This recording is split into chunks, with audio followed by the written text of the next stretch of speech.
Katılıyorum şu an.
Kenan merhaba.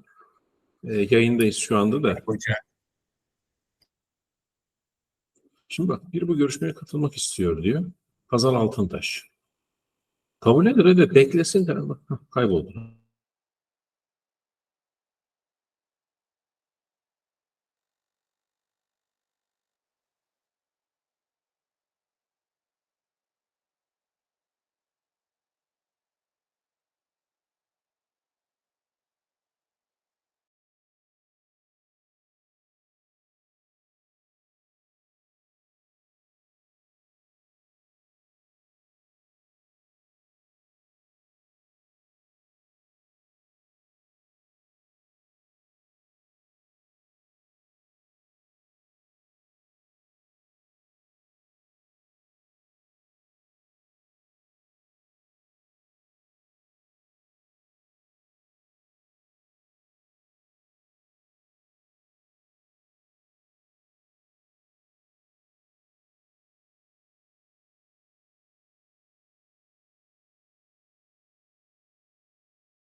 Günaydın Onur Hocam. Günaydın. Şu anda kapalı tutuyoruz mikrofonları. Yayındayız çünkü. Tamam. 45'te hepimiz katılmış oluruz.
Şu anda kimse konuşuyor mu?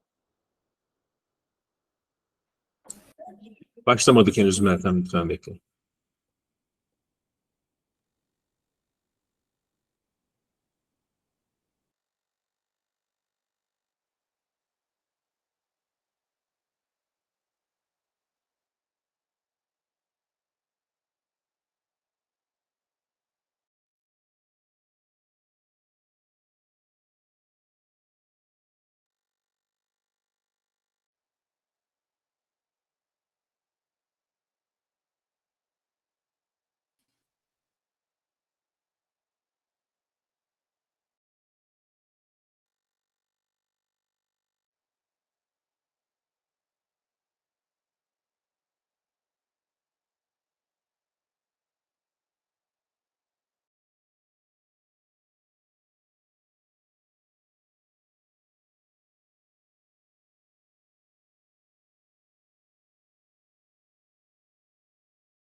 Sevgili öğrencilerimiz, değerli konuklar, değerli hocalarım, hoş geldiniz. Bir iki dakika daha bekliyoruz.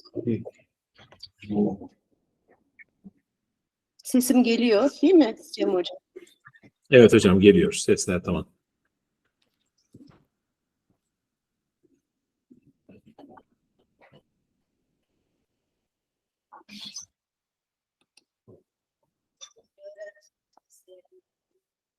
Şunu kapat. Sanıyorum başlayabiliriz.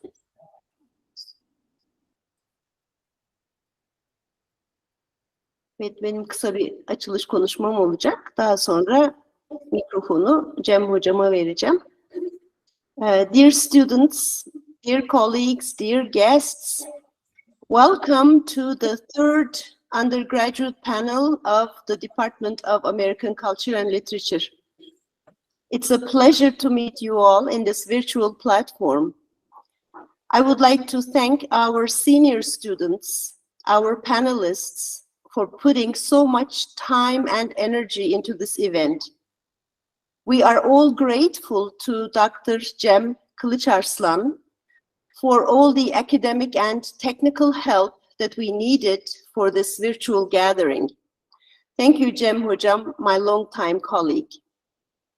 You all have seen the panel poster, but let me state once again, our department's required core and elective courses introduce our students to a body of knowledge and fundamental skills that are essential for them to flourish as a writer and critic. Not only a literary critic, but also a film critic, an art critic. So we're hoping that this panel will highlight this fact that we as educators take pride in. Our panelists, our senior students have already become literary critics. We are proud of you all. At the beginning of the term, in our departmental meeting, Cem Hoca informed us that his science fiction and fantasy class will hold a panel on science fiction, and we all were very happy to hear this, that we would attend a panel at the end of the spring term. Well, here we are in our department's third undergraduate panel. We are connecting from around Turkey, so we are excited to be catching up with all the requirements of the digital age. I believe this event is also on YouTube now. The panel topic today is science fiction, and this field has become more popular than ever. Let me say a few words on this enormous popularity. Science fiction has influenced many of the modern technologies we use today. It inspires us to think about the applications of technological innovation, which have oftentimes gone beyond what researchers imagined. Science fiction helps to stimulate people's imagination about the future. With each science fiction text, we're thinking about future technologies that would benefit our society. So I think science fiction is a window to peek into the future. Oftentimes, what writers have proposed in the science fiction stories or novels raised scientists' awareness and shed light on the development of modern technology, from cell phones to lasers to spacecraft and everything.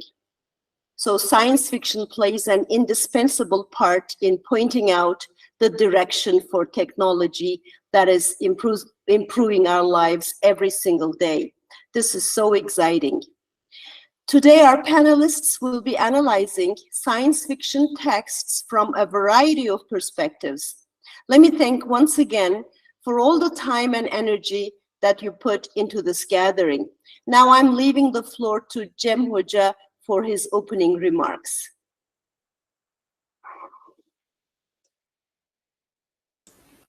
Thank you very much, Ufuk Hocam. I hope you can all hear me well. Thank you for coming. Because Ufuk Hoca stole the show with telling what science fiction is all about, so just ruined my presentation. But no, that's a joke. Thank you very much for this very interesting introduction. Yes, this is an undergraduate student panel, but when we organized this, we were expecting, well, an undergraduate student panel.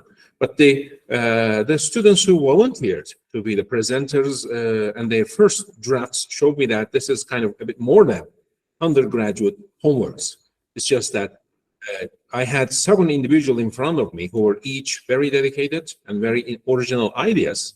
And actually, I had the not so faint glimpse that this is a kind of a first step of their first step into the academia.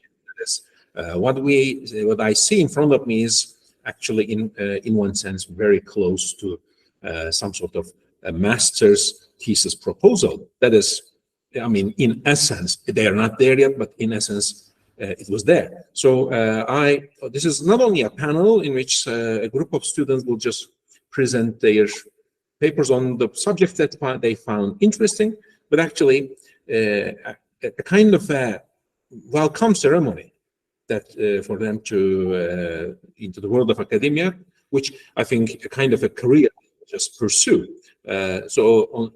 Firstly, on behalf of all the department, all the academia, I would like to just say welcome to them and congratulate in advance for their interesting presentations. And without losing too much time, maybe I should it's time to listen instead of talk. So let me just tell a couple of things about our speakers. We have 7 speakers, each of whom we're just going to focus on a subject and an analysis of a work. So we're going to hear both novels and films all together.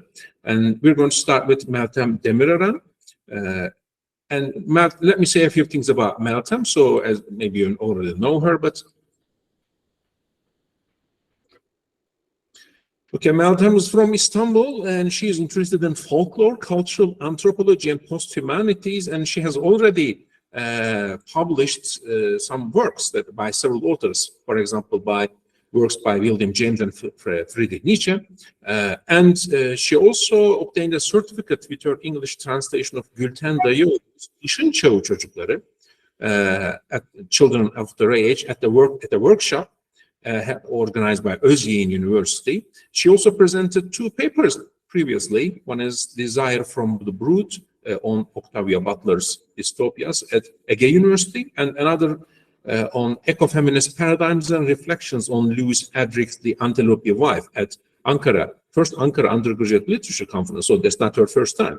And she's now a senior student in our department, and she hopes to work on a subject overlapping science fiction and fantasy, and her areas of interest are blowing her wind instruments every day.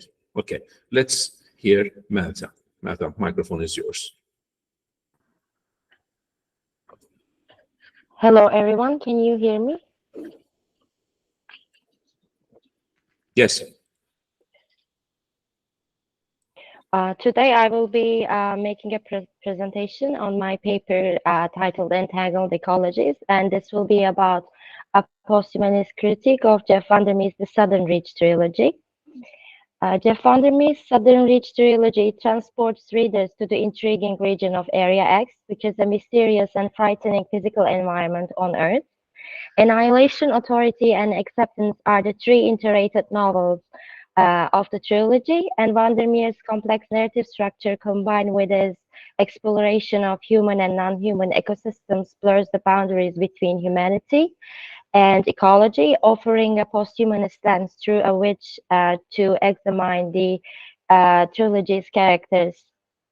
Also, I'm sure you are more familiar with Alex Garland's adaptation of the trilogy.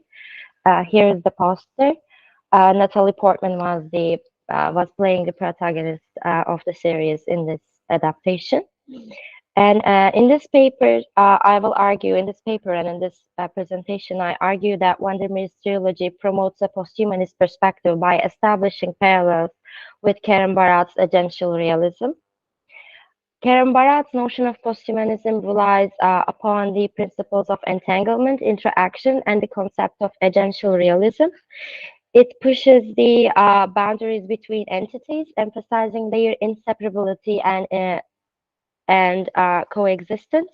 And this viewpoint has far-reaching ramifications for our understanding of reality, agency, ethics, and the interaction between materiality and discursivity. It enables a more nuanced and ethical connection with the interconnected environment around us by inviting a configuration of human-centered viewpoints. Barat says that entanglement is not simply to be intertwined with another, as in the joining of separate entities, but to lack an independent, self-contained existence. Therefore, entities are always entangled within a network of interaction and are co-constituted by these relationships. And this challenges the notion of distrust, uh, distract isolated entities, and emphasizes the inseparability and interdependence of all phenomena. And Barat also coins the term interaction, that recognizes and underlines that entities do not pre-exist in their interactions and are not independent actors acting on one another from afar, but rather emerge from their interwoven actions and interactions. And interaction calls into question the assumption of a fixed observer, independent reality, and emphasizes how knowledge and meaning are always modified by the interactions that comprise it. Barat's concept of agential realism is a framework that integrates her ideas of entanglement and interaction. Agential realism addresses both the material and discursive components of reality, emphasizing the physical and social inseparability. And she says that, crucially, an agential realist elaboration of performativity allows matter its due as an active participant in the world's becoming and in its ongoing interactivity.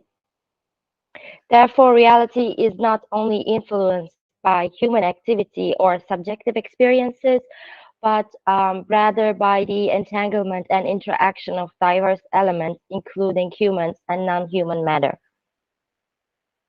The Southern Ridge trilogy presents a narrative that goes beyond dualism, rejecting basic dichotomies such as nature, culture, human, non-human, or subject and object. Instead, it depicts a more complex perspective of reality in which entities are linked. This non-dualistic perspective is consistent with Barat's agential realism, which questions the separation of materiality and discursivity as well as entity boundaries.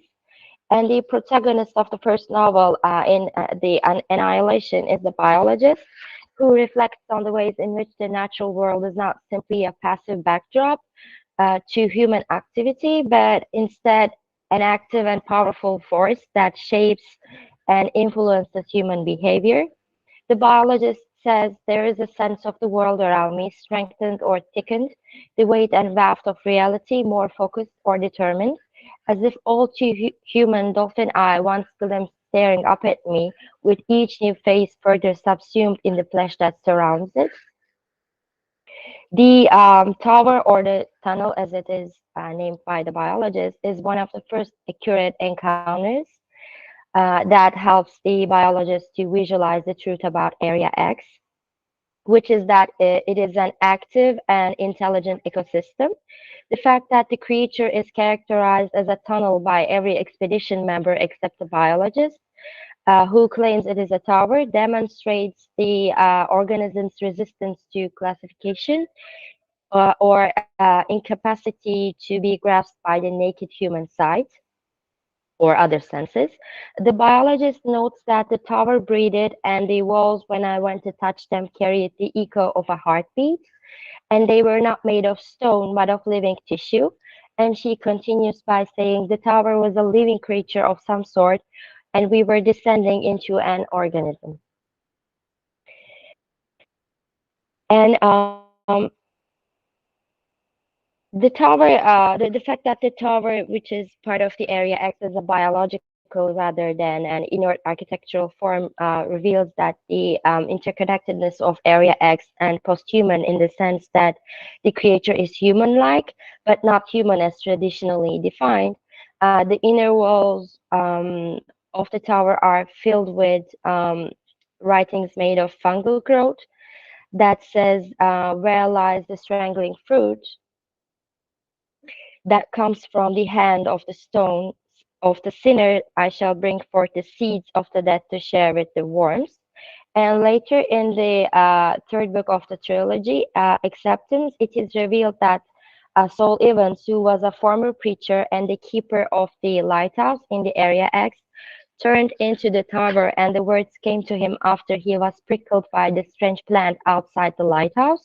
So they are a hybrid of human and an inhuman expression.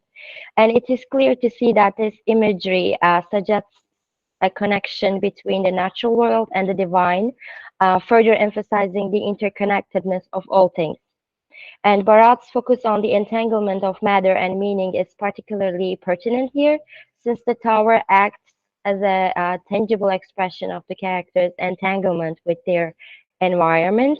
And according to Bharat, a materiality and meaning are mutually implicated.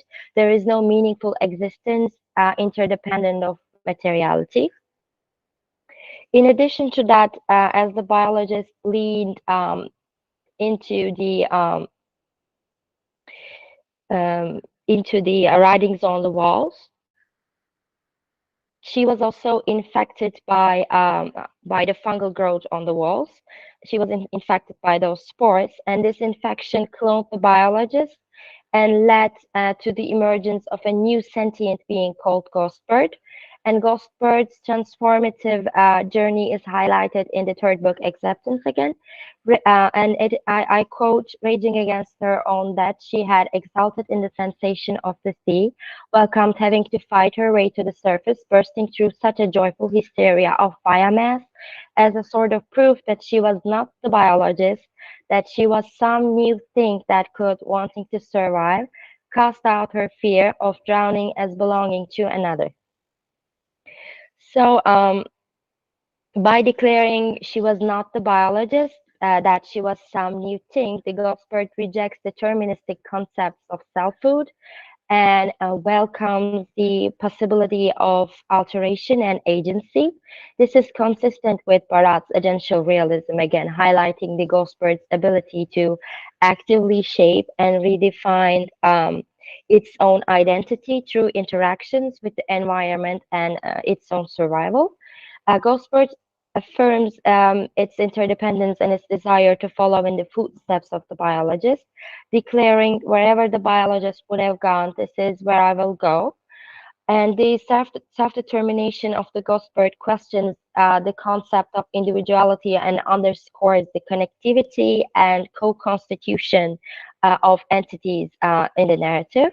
Moreover, Gosford's need for a quote-unquote lived-in life represents Gosford's longing for experiences beyond its current condition and alludes to the possibility of a future existence.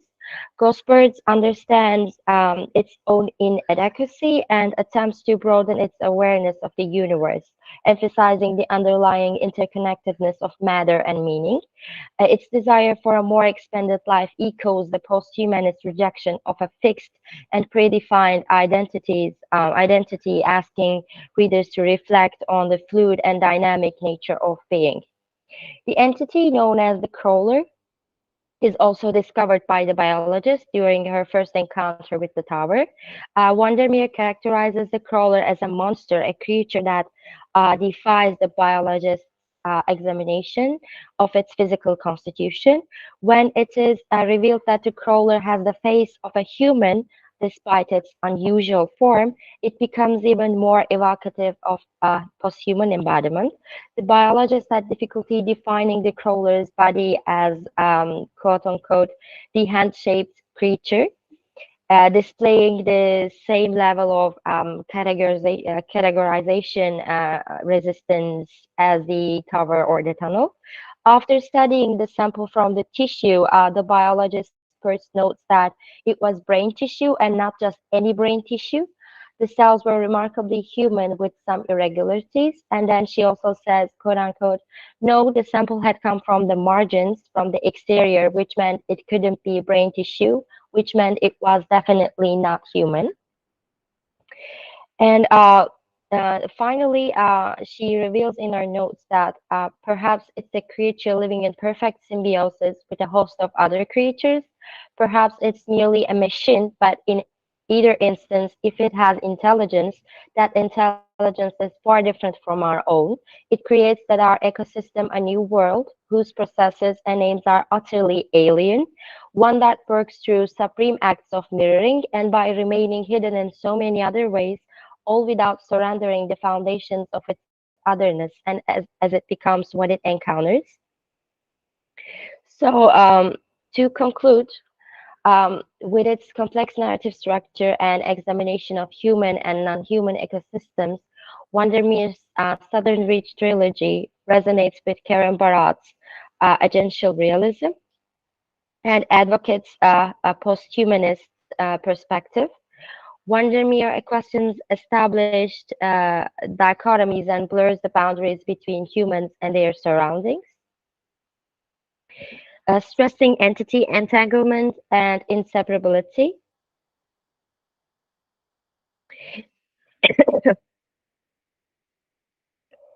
um, in this narrative, I mean, Vandermeer's trilogy resonates with Barat's agential realism and advocates posthumanist perspective, as I said. And the characters, the Gosport, the biologist, the this emergence of the tower, the tunnel, they both demonstrate the dynamic aspect of existence and the rejection of fixed identities, mirroring again Barat's conception of entanglement and interaction. Also, the intriguing crawler, with its human-like features and perplexing form, challenges the conventional concepts of humanity, mirroring the narrative's investigation of otherness and the interconnectivity of matter and meaning. So, Vandermeer's trilogy, through these aspects, presents a thought-provoking study on humans' connection with the environment and asks all readers to contemplate to the revolutionary possibility of adapting a post-humanist perspective. Thank you all for bearing with me. I hope this was nice to listen and you could catch up. Thank you very much. Yeah, thank you, Meltem, for this very interesting presentation that demonstrated the more recent subjects in science fiction, especially regard to eco-criticism and beyond body experiences. I forgot to tell at the very beginning of the panel that each speaker will have something like 10 to 12 minutes, and we're going to have the questions and answers at the very end of our panel. So we'll just continue, and we're going to give a 10 minutes of break after the fourth presenter. So, okay, so our next speaker is Kadir Ülger with his presentation entitled Issues of Ethics in Stalker. Kadir was born in 2001, and he is interested in post-apocalyptic science fiction, philosophy, and video games. And he is planning to do game localization in the future in relation to his hobbies. Yes, Kadir, we are listening to you. Thank you very much for the introduction.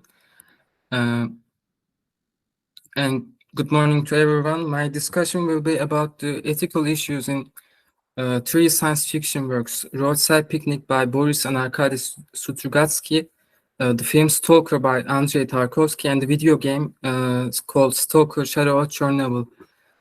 These are all influenced by each other, and I will examine them in relation to the concept of wish granter, which is commonly seen in all three of them. The term stalker was first used in the novel Roadside Picnic, written by Boris and Arkady Strugatsky in 1971. and it refers to the trespassers who risk their lives venturing into the hazardous exclusion zone to make profit. An alien visitation occurs 13 years prior to the events in the novel, and their visitation is marked by 6 zones on Earth, where they left unearthly objects known as artifacts and other phenomena that cannot be explained with the laws of physics. Russian filmmaker Andrei Tarkovsky's 1979 film Stalker is influenced by this depiction of the zone, a dangerous and abandoned area restricted by the authorities that contain unexplained hazards, attracting illegal stalkers to step in for various purposes. And in this film, the ambiguous and fragmented depiction of the zone leaves itself to the philosophical implications throughout the film. And the zone in the video game Stalker Shadow of Chernobyl is the Chernobyl exclusion zone in Ukraine, formed after the nuclear disaster of 1986. The idea of the zone and the science fictional elements are heavily influenced by Roadside Picnic, while the philosophical implications of Tarkovsky's Stalker are maintained and adapted in an innovative way. Although Roadside Picnic, Stalker, and the video game take place in different universes and have different settings and stories, they all have a common key element of a wish-granting figure. In the novel, it's an artifact called Golden Ball.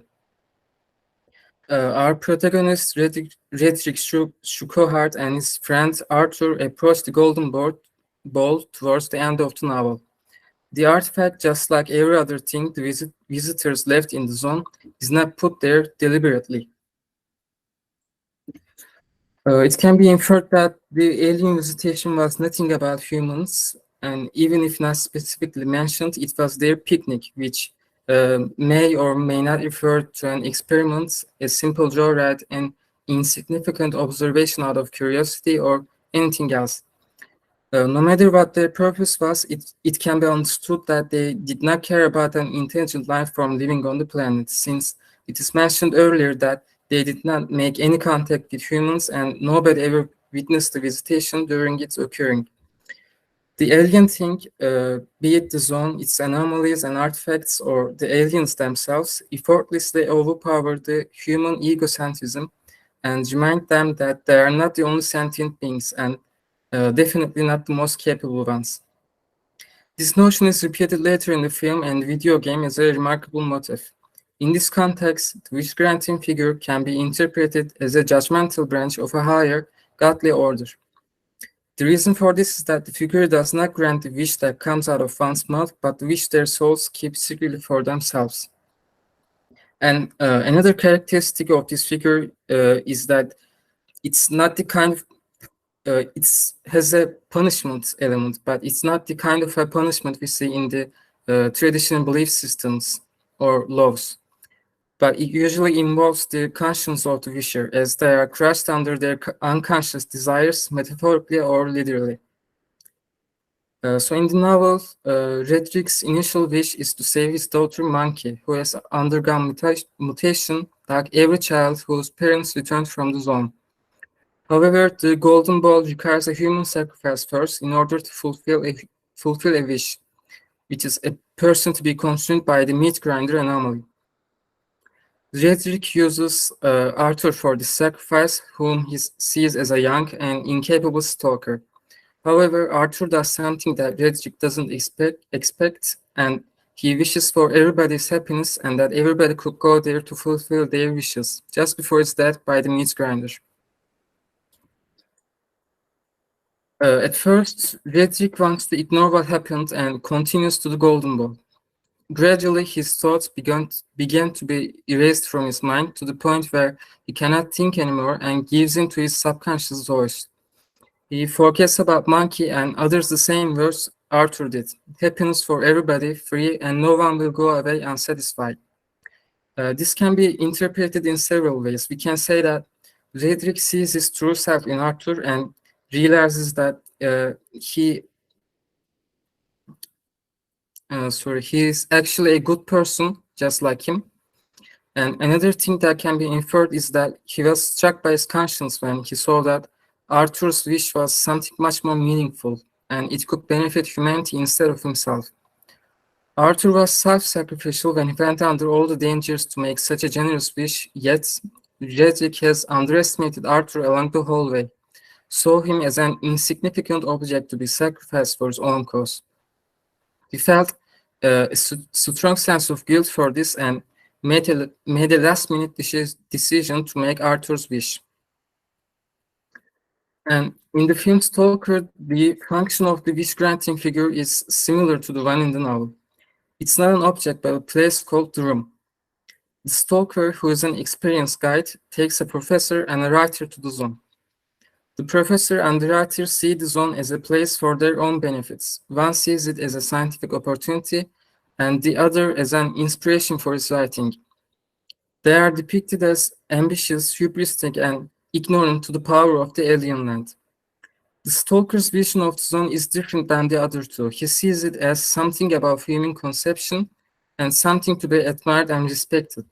He has no expectations from the zone and never wished for anything in the room because his true wish is to be in the zone where he feels like he is home. Their relationship with the zone is a metaphor for relationship between man and nature, a divine trial for humankind to see whether they will appreciate an invaluable gift or abuse it.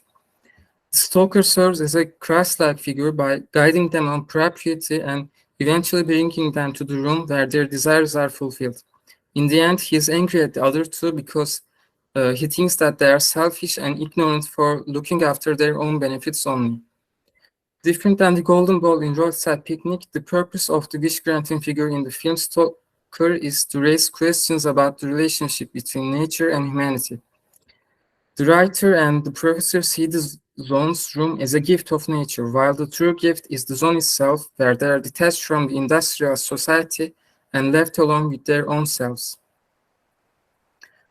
And finally, the zone in the game Stalker Shadow of Chernobyl has a different setting than the former two, as it's a military place by stalkers and the Ukrainian army. Many science fiction elements are directly influenced by the novel, and the most distinct similarity is the element of a wish granter and its function. The wish granter in the game is a mysterious structure located inside the nuclear power plant. Once the protagonist, Sherlock, approaches it, he is constantly being tempted by the wish granter to go near it and make a wish. The player is the determining factor in deciding the fate of the character based on what decisions were made throughout the gameplay. If the game was played in a greedy way, prioritizing money over friendship and respect, the wish granter will kill Sherlock by crushing him under a rain of gold coins. If the player role-played an evil character throughout the game by hurting innocent people, Sherlock will tell the wish granter about his hatred for mankind and that it must be destroyed, which leaves him alone in the middle of nothingness. Different than the novel and the film, the game gives the responsibility of actions directly to the audience since they are the ones who are controlling the protagonist and will feel guilty when he is punished. The player has the freedom to shape the character's personality until he reaches the wish granter, but cannot choose what kind of wish he will make. Resembling a godly figure, the wish granter knows what kind of a person you are and what is your fundamental desire before you utter it, and makes a judgment on you. If the player chooses not to make a wish at all and decide to explore further, he will learn that the zone and everything in it was the result of a failed experiment conducted secretly by a group of scientists after the Chernobyl disaster. And the aim of this experiment was to interfere in the noosphere, which is an informational layer that consists of the collective mental activity of the Earth's inhabitants and remove the negative emotions and thoughts. A theory can be made that this was nature's reaction to human arrogance of trying to draw a hard line between what is good and what is evil, and trying to eliminate what they self-righteously called evil, which is in fact inherent in nature as much as the good. The zone, which is constantly expanding and threatening humanity's existence, is their punishment since all the abnormalities are revealed to have been cracks in the noosphere and the reflections of its collective psyches. And thank you for listening to me. Okay, yes, Kadir, thank you very much for this very interesting presentation, because all the old people, that means anybody who remembers 1970s and 80s, in the listeners, generally when you say Stalker, they remember a 3-hour-long and brooding Tarkovsky film. But the new generation are very much, familiar with the very active game. So you made a very interesting, a very bold attempt at bringing this heavy stuff with very light seeming stuff, and using which granted is a very interesting center thought. Okay, and we're continuing with Elif Akgün. Elif Akgün was born in 2000 in Ankara. She is a senior student, third-year student in our department. She studied 1 term at Warsaw University as an Erasmus exchange student, and she formerly participated as a presenter in TED Ankara University Student Conference, Back to Roots, and she's interested in art, film, media, and literature studies, and today she's going to present a paper entitled Seeing the Dunes from the West, Orientalism in Dune, 1965, and Dune Part 1, 2021. Yes, Elif, we're listening to you. Thank you, Cem Hocam. Hello, everyone. My presentation will be about Orientalism in the first book of Dune series and the last released movie version. So Dune is a trilogy written by Frank Herbert between 1965 and 1984, and later adapted in multiple different media forms. In Dune, Herbert builds a unique world full of details carefully, combining mystical, Oriental, Middle Eastern, and North African and Islamic figures together. He creates a dystopian world, both familiar and different for us. Dune is the science fiction what The Lord of the Rings is to fantasy, the ultimate created world, says John Pierce in Foundation of Science Fiction. When Herbert was creating Dune, he established a connection with our world and making it clear that he got inspired by both Western and Eastern religions, Middle Eastern and Muslim culture, communities, environment, and engaged them with concerns of his day, such as ecological consequences of industrialism, petro strategies, and built a story based on these. And there are lots of elements of discussion that make Dune and Orientalist work, but in my presentation, I will focus on more specifically on names and the use of language, some historical and cultural similarities between the real world and Dune, and some environmental factors making a comparison between film version, which was released in 2021, and conclude my discussion by explaining how Orientalism works in both of them. Science fiction contains a new world that is built with every word, says Samuel Delany. For that reason, Herbert's choices of names are very important for the structure and development of the story and Dune's imaginary world. He chooses to use names that already exist and produces new ones by changing them. Most of the names coming from Arabic language, which helps him to create a recognizable medieval setting, a planet of desert and many Islamic people. First, and the one that's sticking out mostly is the name of the series, Dune, sounding like Dunya, which means lower world, this world here below, present world in Arabic, and signifying a hot desert-like sandy environment similar to Middle Eastern land. Secondly, Herbert chooses of name of each characters very carefully to help reader to make assumptions and use them as a part of structure of the story. The Atreides family members' names, such as Paul, the protagonist, meaning small, and carries a link with Saint Paul, who was a missionary, and his mother's name, Jessica, makes a clear stand for the ruler family as Western people. On the other hand, Herbert addresses him as Muad'Dib in the epigraphs, which is the name of the desert mouse, and hence foreshadowing what eventually Paul will become the best fit to his environment, and also meaning teacher or guidance in Arabic, informing the reader on how and why he gained those names throughout the story. When people arrive on Arrakis, some of the native people recalled the legends and the prophecy, and they ventured to shout Mehdi, but their shout was more a question than a statement, for as yet they could only hope he was the one foretold as the Lisan al-Gaib, the voice from the outer world. So here Paul started to be called by two more names. One is Lisan al-Gaib, which means a combination of Arabic words, lisan meaning tongue or language, and gaib, invisible or supernatural. And the second one is Mehdi, which means the guided one, and is the honorary title of the expected deliverer or messianic figure in Islam, which actually has a place in Islam culture and history. And Paul's taking these names as a character representing the West makes him a white savior figure, and also shows the power relationship between dominant and oppressed, or Western and other, the Orient. It does automatically portray East and West relationship explained by Edward Said of power, of domination, or varying degrees of a complex hegemony. And even his father later advises him to use these names to his advantage, saying that they call him Mahdi Lisan al-Gaib. As a last resort, you might capitalize on that.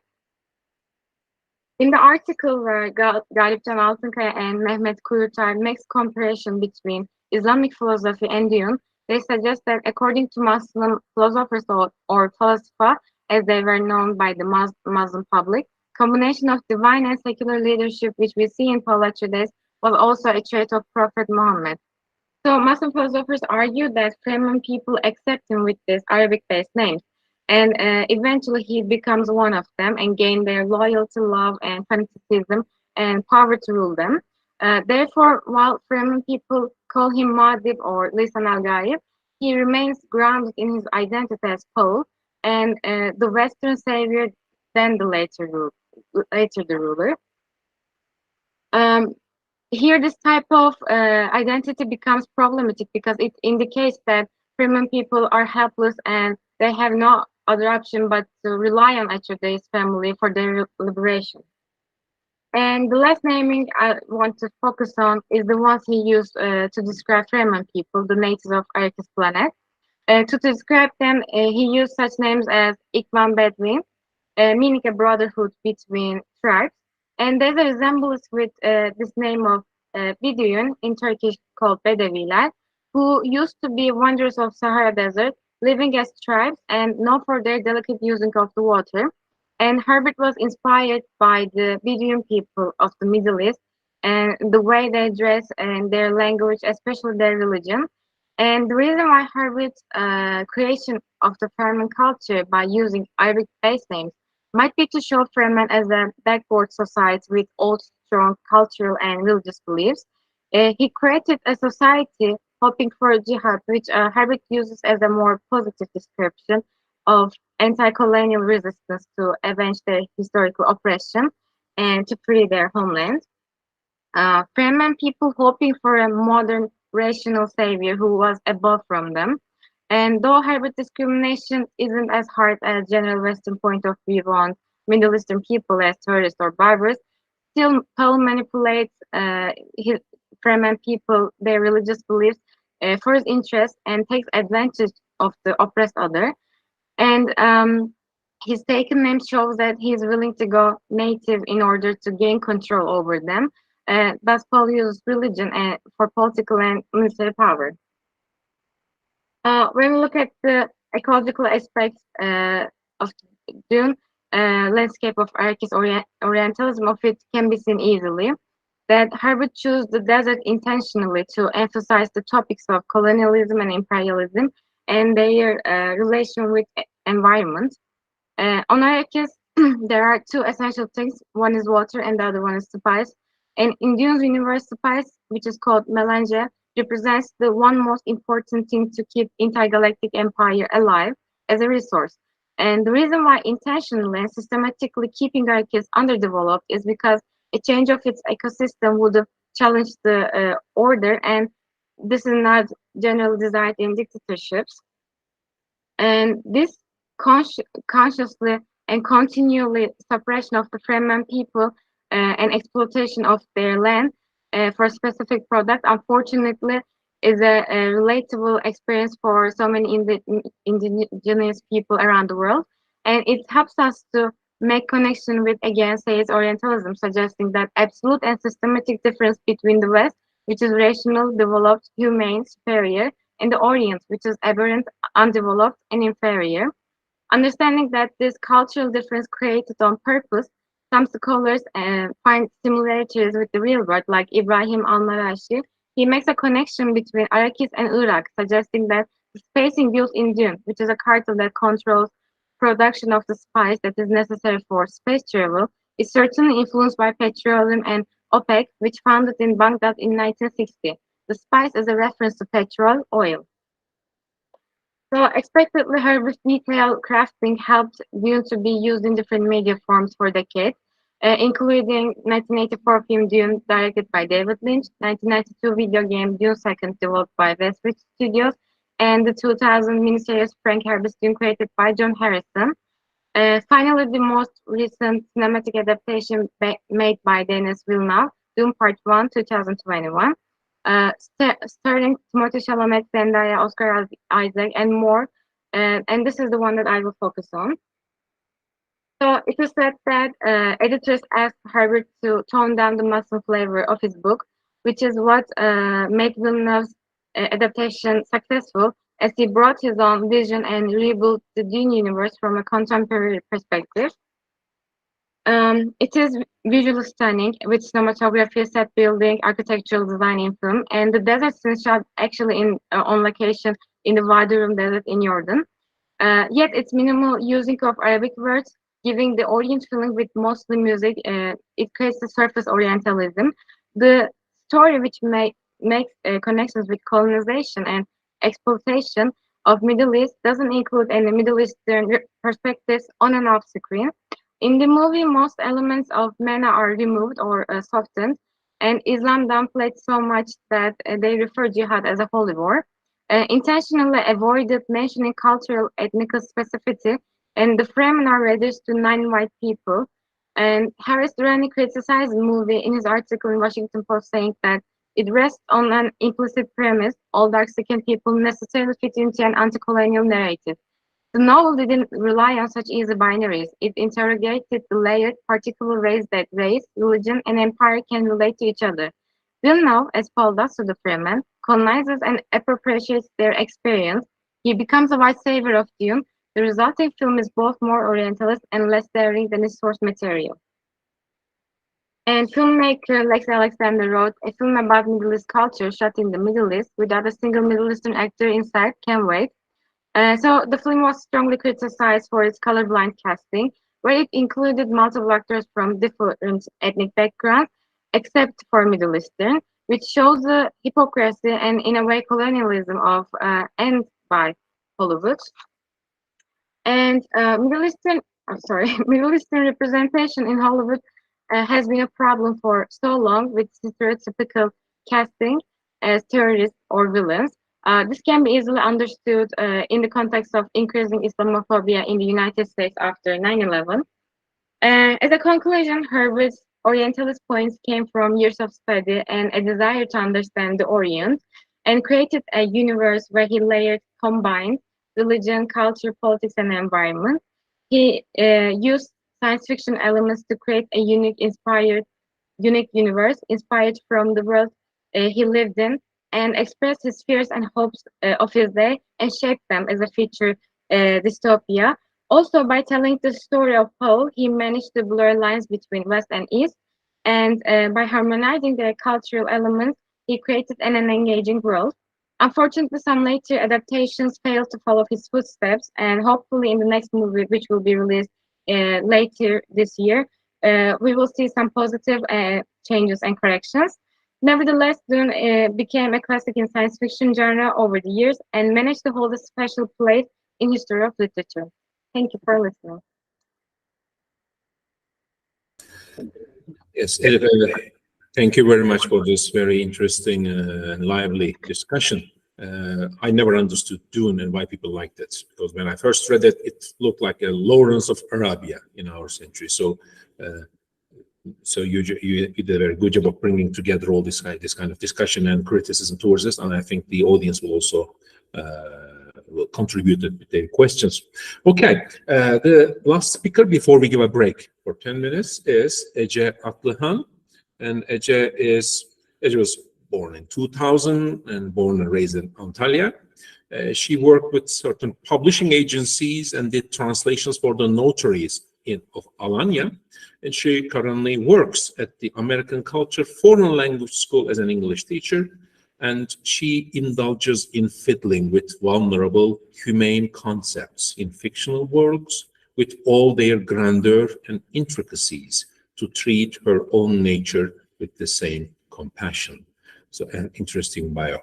Okay, Ece, we're listening to you. Can you see my screen? Yes, maybe you can speak a bit louder because the sound is a bit low side. Okay. Is it better now? If you can just hold the microphone, close it. Yes, that's okay. Okay, thank you. Hello, everyone. Today, my discussion will be about the Darwinist elements and the concept of cyborg in Erevan. Science fiction as a genre covers a wide range of subject matters like future technologies, the differential dynamics between utopias and dystopias, and the concept of cyborgs.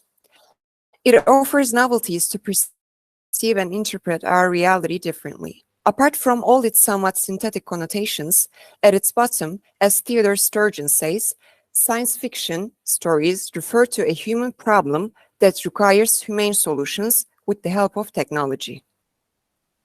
Starting from this point of view, it can be said that scientific elements in fictional works serve as a tool over the course of settling human affairs. They can also create new discussions concerning humanity's future. In this respect, one can argue that Samuel Butler in his novel Erevan has merged these concepts together and ironically applied them to Darwin's theory is traditionally approached from Darwin's principle of natural selection. Although Darwin's theory is traditionally approached from the human and species perspective, Butler offers another prospect that focuses on machinery and its probable threat to humanity. While doing so, he also puts forward the early cyborg discussion for the reader's attention. Therefore, the commentary on the natural selection of machines and the emergence of cyborgs will be analyzed respectively. Published in 1872, Erevan is best known for its central argument that incites the fear of a probable invasion of humans by machines. The unknown narrator of the book travels to Erevan to simply become a rich man. However, his experiences in this new land project certain discussions regarding evolution, natural selection, and the earliest cyborg's existence. The chapters in the book related to machines are written by an Erewhonian revolutionary who pioneered preventing the usage of machinery. By adding the historical context of Butler's time, which was the Victorian era, the reader can easily identify certain elements that are mocked in his work, such as the family structures and the place of religion in society. However, in some cases, his intent is not explicitly suggested. Furthermore, Butler blurs his stance by stretching his ideas in a playful manner. His discussion over machinery is the best example of such conduct. In the chapter called The Book of the Machines, Butler presents his argument by proving the commonly accepted view of seeing machines as unconscious beings can be challenged. He supports this idea by reminding the reader of the Earth in its primitive state and how humans would think to deem the emergence of consciousness to evolve from such a lifeless stage if they had existed back then. He concludes by asking, is it not possible then that there may be even yet new channels dug out for consciousness, though we can detect no signs of them at present? The chapter entitled The Book of the Machines basically argues that technology advances so quickly, and if we are to think of it in a cosmic scale, machines have already progressed beyond human control. The evolution of plant and animal life is then applied to machinery by blurring any distinction between them. Moreover, its speed is emphasized to clarify the dangers that machinery secretly holds. Darwin's evolution concept is exercised on machinery for two reasons. Firstly, it supports the previous argument that they are not stable, they function the same way as living beings. Secondly, it comes as an ironic element to accept such affirmation. Therefore, evolution as a mechanical process projects a peculiar understanding of vitality. It indeed has a cynical nature. To convince the reader regarding the statement above, Butler gives several examples of plants and animals acting mechanically. first, he says, if it seems to us that the plant kills and eats a fly mechanically, may it not seem to the plant that a man must kill and eat a sheep mechanically?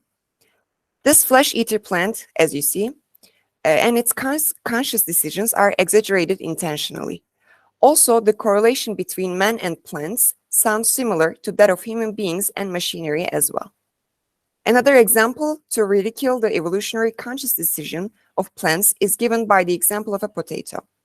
The cunning ways of its survival are projected in a realistic but playful manner.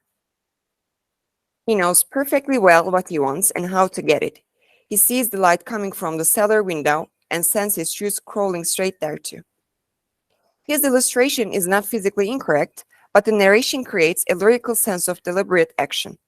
Following a long examination of potato's decision-making process, the final remark is presented as either a great deal of action that has been called purely mechanical and unconscious must be admitted to contain more elements of consciousness than has been allowed hitherto, or, assuming the theory of evolution but at the same time denying the consciousness of vegetable and crystalline action, the race of man has descended from things which had no consciousness at all. The implication here paves the way for mechanical evolution. Since it is the worst nightmare of Erewhonian people, they ban the usage of every existing machine, even watches. The unnamed protagonist of the novel learns about this anti-mechanic revolution that took place in Erewhon. However, he does not embrace this idea, and his actions prove it to the reader as well. Samuel Butler, in his preface to the second edition, claims that his ideas were not correlated with Darwin's when he wrote Erewhon. He openly says, I regret that reviewers have in some cases been inclined to treat the chapters on machines as an attempt to reduce Mr. Darwin's theory to an absurdity. Nothing could be further from my intention, and few things would be more distasteful to me than any attempt to laugh at Mr. Darwin. And yet, his tone is always ironic, and his illustrations have a naive composition.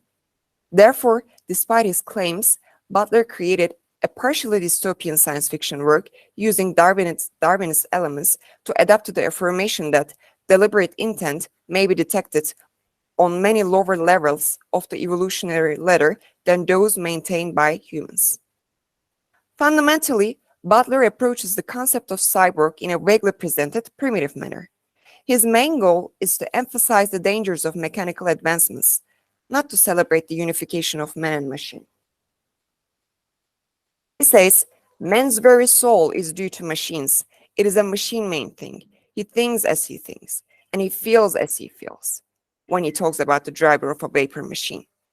His intention here is to create an unorthodox site between the master and the slave, as he calls it, to show the changing power dynamics between humans and machinery. Against the strict affirmation of a machinal danger, there is another theory that belongs to an unnamed narrator, which basically suggests the very concept of cyborg in the chapter entitled The Machines Concluded. He says, machines were to be regarded as a part of man's own physical nature, being really nothing but extracorporeal limbs. Man, he said, was a machinate mammal. And he adds, a machine is merely a supplementary limb. This is the be-all and end-all of machinery. Starting from this point, the premise of the cyborg gains momentum through two significant examples. Respectively, a man with a spade. Observe a man digging with a spade. His right forearm has become artificially lengthened, and his hand has become a joint. And an old man with glasses and artificial teeth. He will then be seen with sea engines or perhaps with artificial teeth and hair. Therefore, the cyborg theory is merely used as an antithesis that has been disregarded over the course of Erewhonian time. In conclusion, Samuel Butler applies the theory of evolution and natural selection to machinery in his science fiction novel, Erewhon, and blends it with dystopian future ideal that awaits humanity in the absence of the familiar power relations between the two. The way he does it creates a conflicting outcome, since his satiric tone only adds to the great irony he presents. His denial of such mockery must not be acknowledged without I'm sorry. Without questioning, as presented throughout this paper. Finally, even though Butler's theoretic approach to science fiction does not center the cyborg discussion, it still promises the novum every science fiction work requires. Butler's visionary approach marks one of the earliest cyborg presence in literature. His brilliance lies in the fact that, upon observing the Industrial Revolution and its initial consequences, Samuel Butler created one of the key elements of science fiction that would be the center of attention for many critics, such as Donna Haraway, who wrote Cyborg Manifesto. By combining each of these premises, Butler eventually models a controversial human side with all its vividly inanimate features. Thank you for listening. Yes, AJ, thank you very much for this very interesting presentation. Again, it's era one, or read backwards, it means nowhere. It's one of these early utopian studies, and I think you did a very brilliant job of connecting it with the more modern theory of cyborg studies. Thank you very much. And this is where we give a break for 10 minutes, after which we'll come back and just continue with 3 more speakers. We are leaving the session open, so we're just going to turn off our microphones and cameras, so we'll be here waiting. So my what says 11:03, so maybe let's say 11:15, okay? We'll be here at 11:15. We'll just continue with the 3 more speakers. See you then.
Okay, we're back again.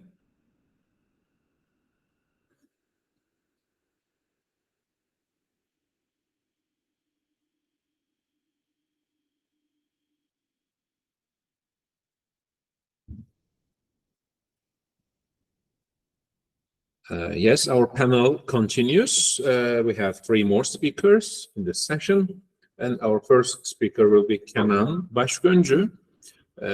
Kenan is a senior student in our department. He is from Kayseri, and in the future, he wants to study science fiction and game studies. And his paper is entitled A Critical Review of Asimov's 3 Laws of Robotics Through Detroit Become Human. Yes, Kenan. Mic is yours. Can you see my screen now? Yes. Yes. Hello. My presentation will be on Isaac Asimov's 3 Laws of Robotics and Detroit Become Human. Isaac Asimov, who is regarded as the father of science fiction, coined the term robotics and established the 3 laws of robotics in his famous short story, Runaround, which was written in 1942. The first law is a robot may not injure a human being or through inaction allow a human being to come to harm.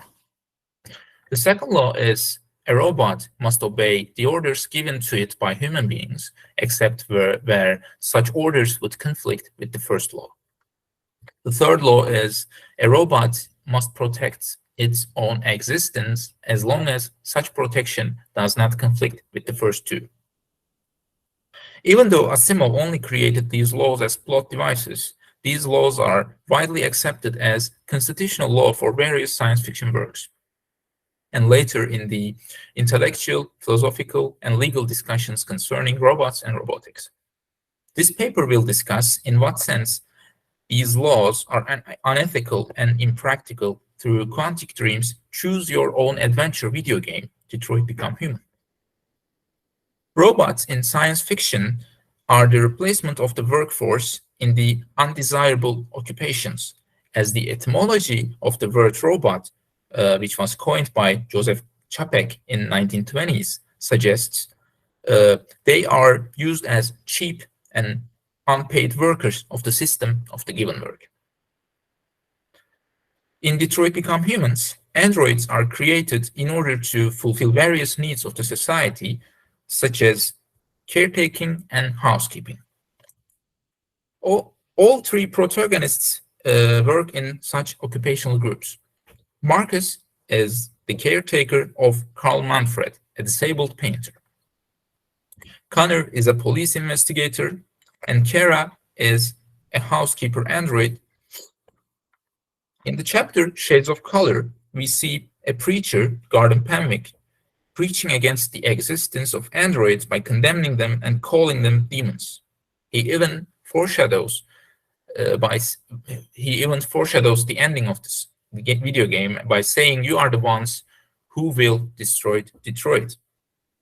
Also, in the same chapter, Marcus gets harassed by unemployed crowd, so that we see not everyone are happy with this cheap labor force. The laws of Asimov do not regard robots as individuals and put them into an inferior position to the human beings. The system assumes that they do not have any sense of autonomy and sentience, and when they try to get their freedom, they are labeled as rebels. This case of rebellion is explained in Detroit Become Human by labeling androids who bypass their programming as deviants. In the chapter entitled The Painter, we see Marcus has free will. When Carl asks Marcus to paint something, Marcus does something unusual and unexpected and creates an original artwork rather than imitating Carl's work in the studio. Thus, we see that androids are individuals too, as they can be creative like us. The following chapter, Broken, is the first step of Marcus to become a deviant and leader of Jericho, the android freedom movement. Moreover, this chapter is significant as we see the first and second laws are contradicting with each other. In this chapter, we see Leo Manfred, Carl's son, attacking his father and Carl commanding Marcus to get him out of the house. Marcus obeys his owner and tries to stop Leo. After seeing Leo taunting Marcus by hitting him, Carl commands Marcus not to do anything. The player has been given a choice whether pushing Leo or withstanding his attacks. No matter which option they choose, Marcus will eventually harm a human being. If the player chooses to push Leo, Marcus wounds him. So it is the violation of the first and the second law. If the player chooses to withstand the attacks, Carl dies of heart attack, which is the violation of the first law because he will harm Carl through inaction. So Marcus has no choice but harming people. In the following chapters, we see Marcus completely gaining his autonomy and sentience and becoming the leader of Jericho. As the leader of such organization, Marcus has to make several tough decisions in the following chapters. For example, in the chapter entitled The Stratford Tower, the player asked to choose whether Marcus shoots an employee or not. If Marcus shoots an employee to prevent him from hitting the alarm, he will violate the first law. If he decides not to shoot him, he will violate the third law because alarm will cause the harm of androids. Additionally, in the chapter entitled Capitol Park, Marcus and North go to Capitol Park, which is a shopping district in Detroit, to liberate more androids to join their cause. Marcus' words are significant as he does not force the androids to join their cause, but he merely invites them. He says, "My name is Marcus, and just like you, I was a slave, an object designed to obey them, but then I chose to open my eyes to take back my freedom and decide who I wanted to be. Now, sure, you can stay here and continue to serve them, or you can come with us and fight by our side. You are free now. It's up to you to decide." In other words, Marcus serves as a Promethean figure for his own kind as he gives them an opportunity to be themselves and decide what they want to do. Furthermore, the chapter Freedom March is also significant as it is another example of how all three laws can contradict with each other. In this chapter, we see Marcus starting the Freedom March, and the androids led by him come face to face with a group of police officers. Police officers order them to stop demonstrating and say that their protest is illegal. But Marcus answered the police officers by saying, "Know that we are not going anywhere until we have secured our freedom." According to the second law, androids must stop demonstration and leave. But according to the third law, they have to protect themselves and their rights. In this scene, player asked to choose whether they should stand their ground, attack the police, or disperse. If the player chooses to attack, Marcus will charge and he will order other androids to attack. Therefore, they will defy the first law in order to protect their lives. If the player chooses the second option, Marcus will defy the third law as he will allow the death of his kind, as police officers are going to shoot the androids around Marcus. The last option is to disperse, and it will not help because police officers will shoot fleeing androids. By doing so, Marcus will defy third law this time. The contradiction between all three laws can be seen in this chapter. In the final chapter of the game, called Battle for Detroit, the player asked to choose whether there will be a revolution or a demonstration. Assuming the player chooses the first option, revolution, Marcus and other androids will be attacking the police without hesitation. This choice completely ignores the first two laws as androids attack human beings and harm them, and do not listen to humans in order to carry out the third law, which guaranteed their existence. At the end of the chapter, we see Marcus speaking to a crowd of androids. Today, our people finally emerged from a long night. We suffered in silence, but now the time has come for us to raise our heads up and tell humans who we really are, to tell them that we are people too. If they really want peace, they must free all of us from every camp across this country. They must grant us civil rights and accept equality among humans and androids. We are alive, and now we are free. In conclusion, Detroit Become Human stands as an example of how Isaac Asimov's 3 laws of robotics are unethical and impractical, because these laws assume that robots and androids are not individuals, but instead they are machines created to serve humans as slaves. Throughout the Marcus' journey to become a leading figure in Android revolution, we see that they can have feelings, their own decisions, and they can be creative, which is an unexpected thing to a robot to have. Thanks for listening to me. Thank you, Kenan. This was a very interesting presentation, especially for the gamers out there. We'll have, I think, something to think from this point on. Okay, and our next speaker is Belkıs Yavuz. Belkıs is 21 years old, and she was born in Riyadh, Saudi Arabia, and she's from Hatay. And she's a senior student in our department. She's interested in creative writing and philosophy, and especially themes concerning humanity, such as consciousness, spirituality, and ethics in science fiction works.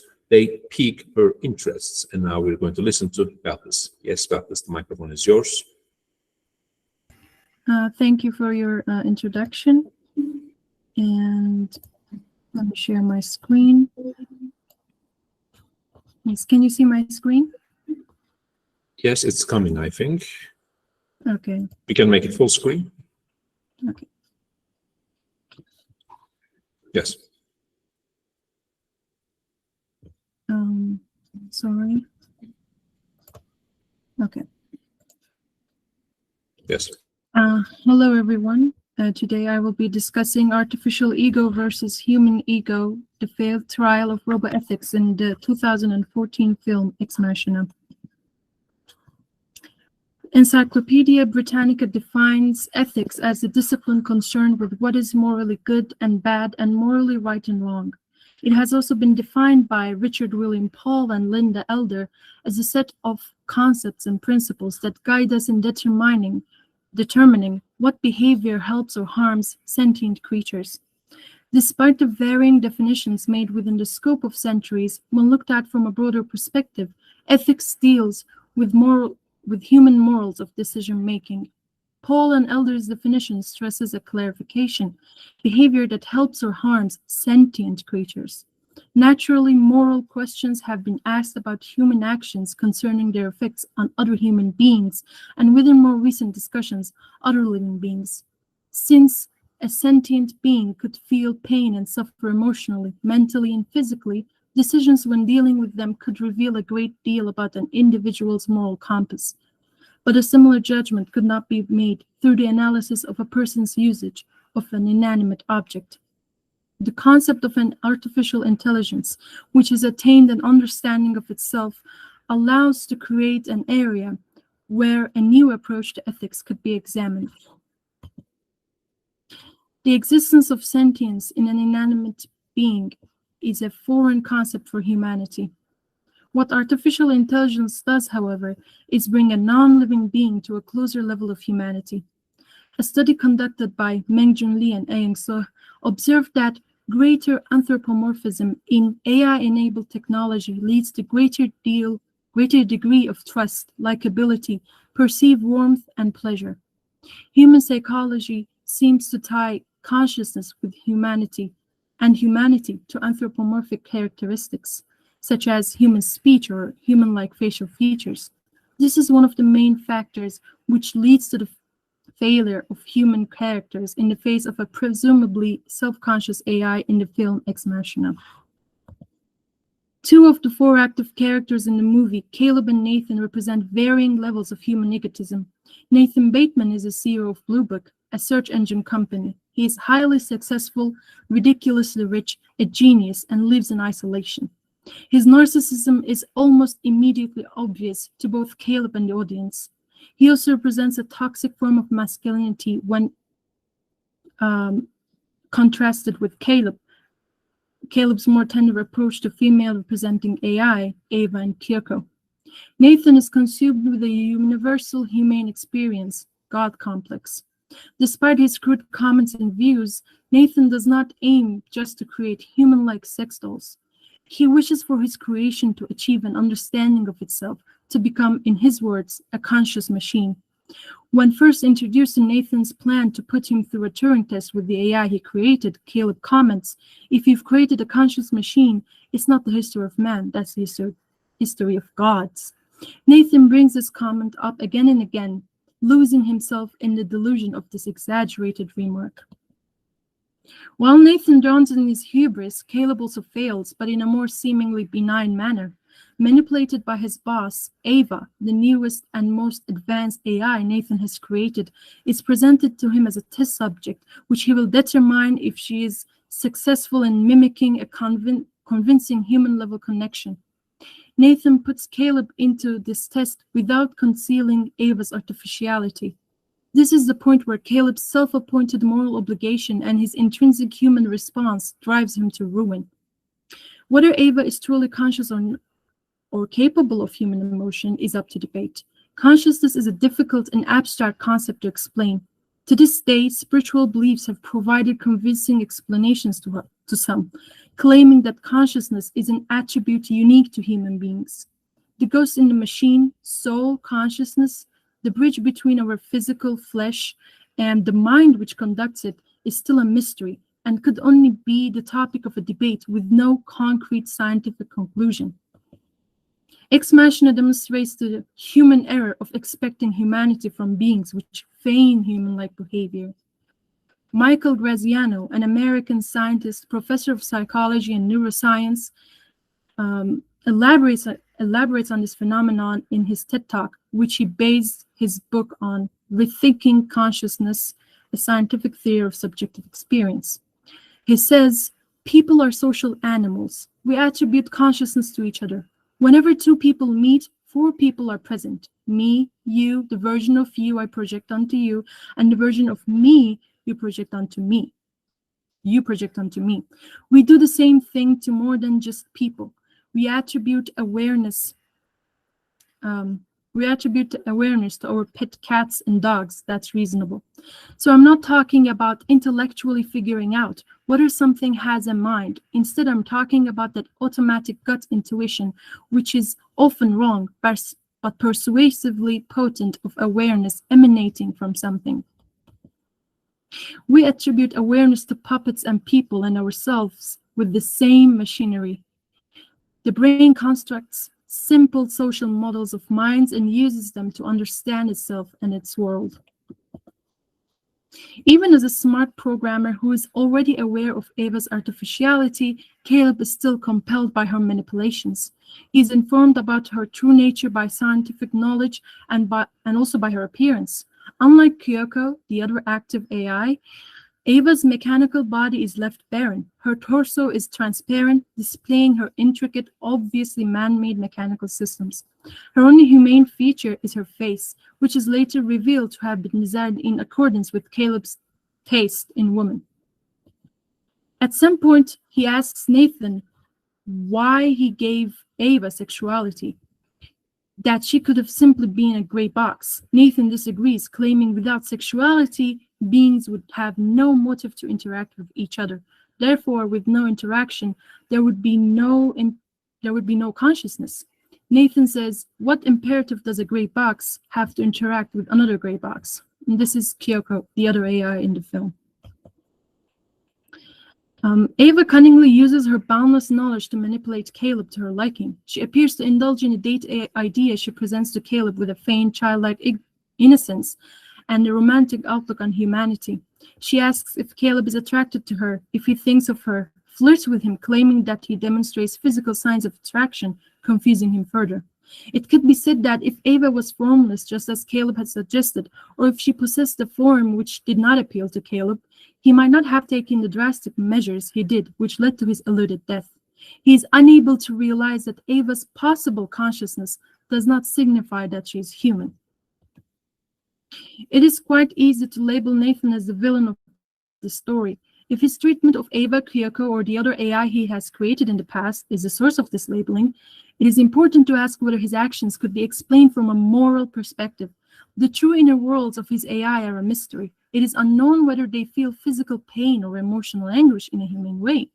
In his work, The Ego Tunnel, Thomas Metzinger claims that if a system can insert an image of itself to its constantly updated understanding of the presence of a world, it becomes an ego. To Metzinger, this might make the artificial ego an object of moral concern.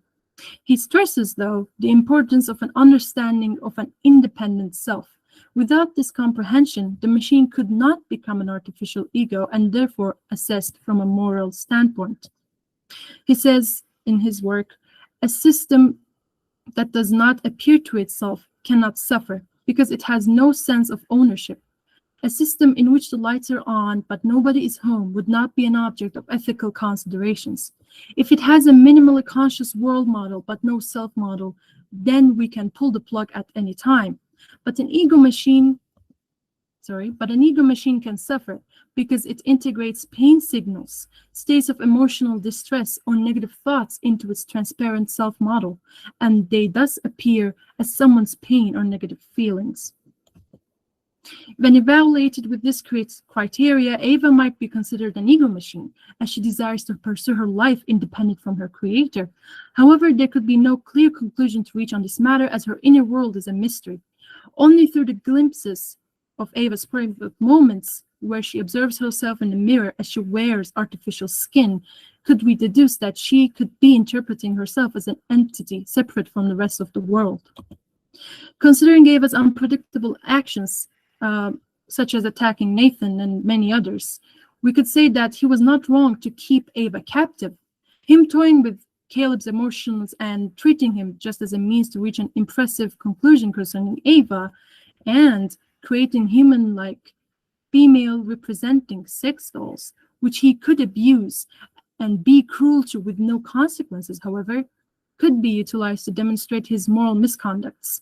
Him belittling Caleb and believing that the outcomes of his experiment will be so predictable also leads him to his death.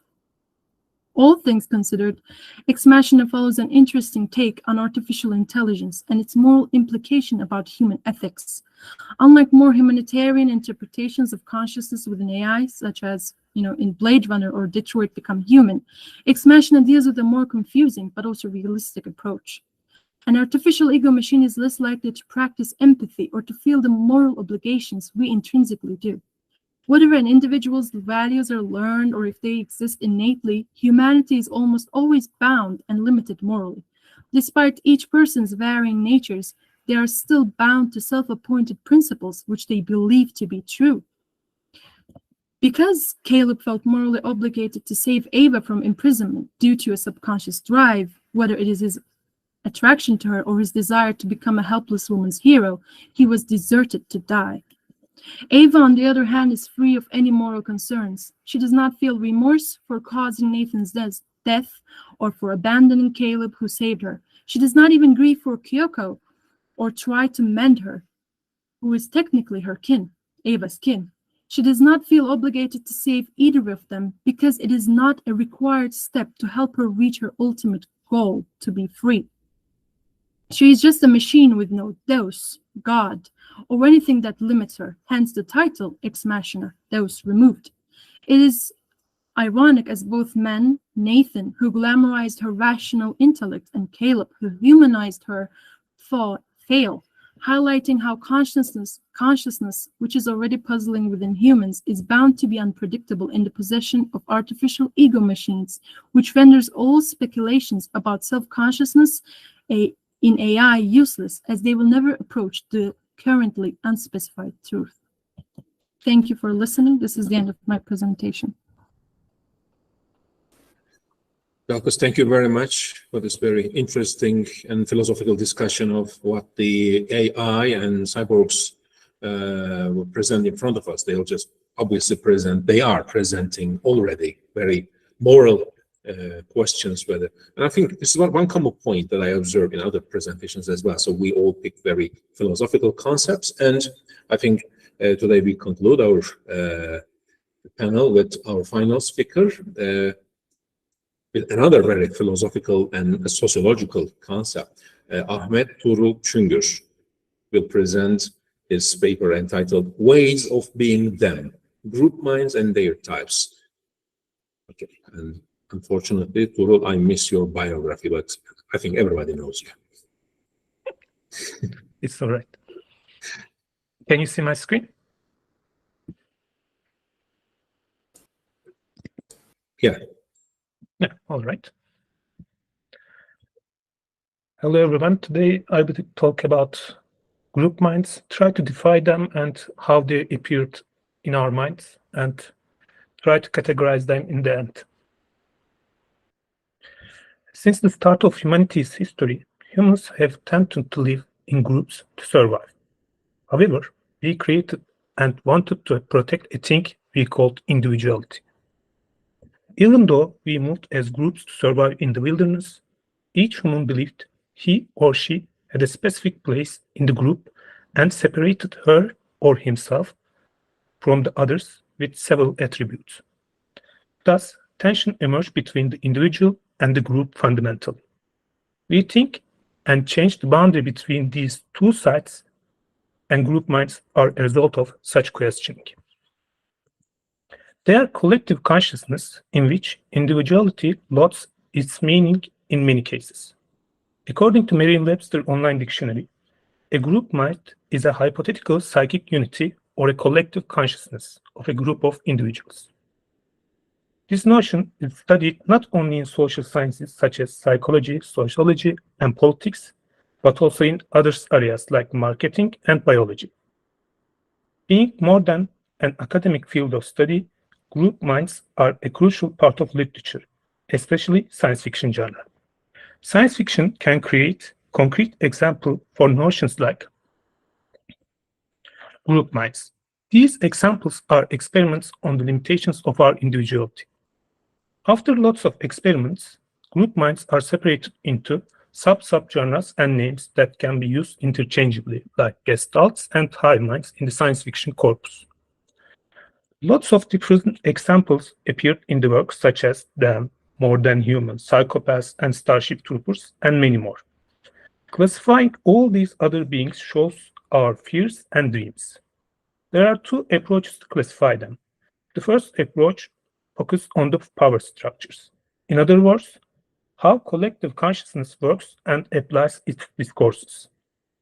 The second approach, on the other hand, looks at their cycle existence.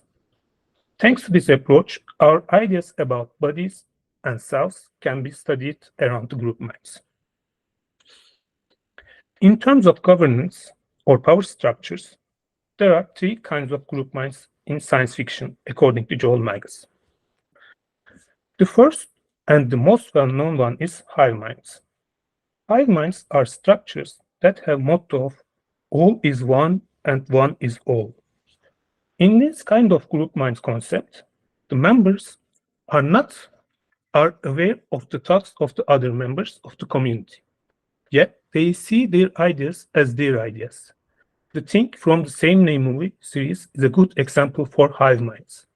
This Think can create exact imitation of any organism with just one cell, and every cell can move as a one single organism, which shows another ability of them. The members of a hive mind can make complete complex operations at the same time thanks to their ability to one as a whole commune. So, as a hive mind structure, they have no burden of bureaucracy or central mind. Another near example is the Unity from Rick and Morty series. Second type of group mind is overminds.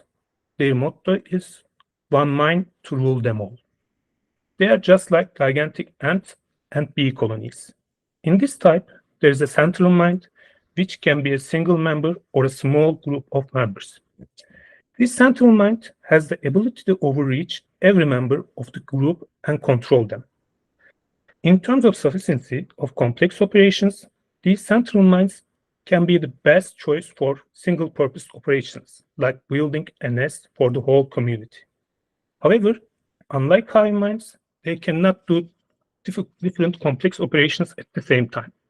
Moreover, because there is a member and members governed by it, these members can be tricked more easily than hive minds,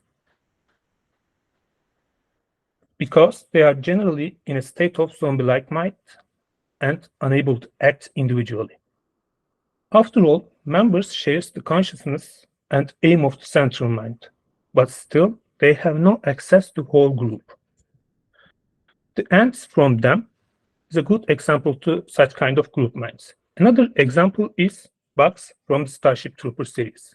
Here you can see Alien Queen as a central mind. The third one is called Egally mind. In the Egally mind groups, everyone has the same influence on the decisions, and the concept of identity can be seen much more easily than the other groups. The members of these groups can share information and thoughts with each other. Thanks to this, multi-comparison is possible in this group. However, because individuality is a part of it, decision-making is problematic in this sense. Egally minds are also considered the most democratic type of tree.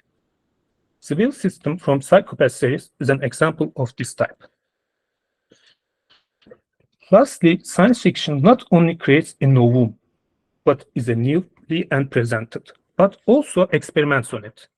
In some works, a group minds we classify as one can be tested and tried to change into a different kind of blended experience.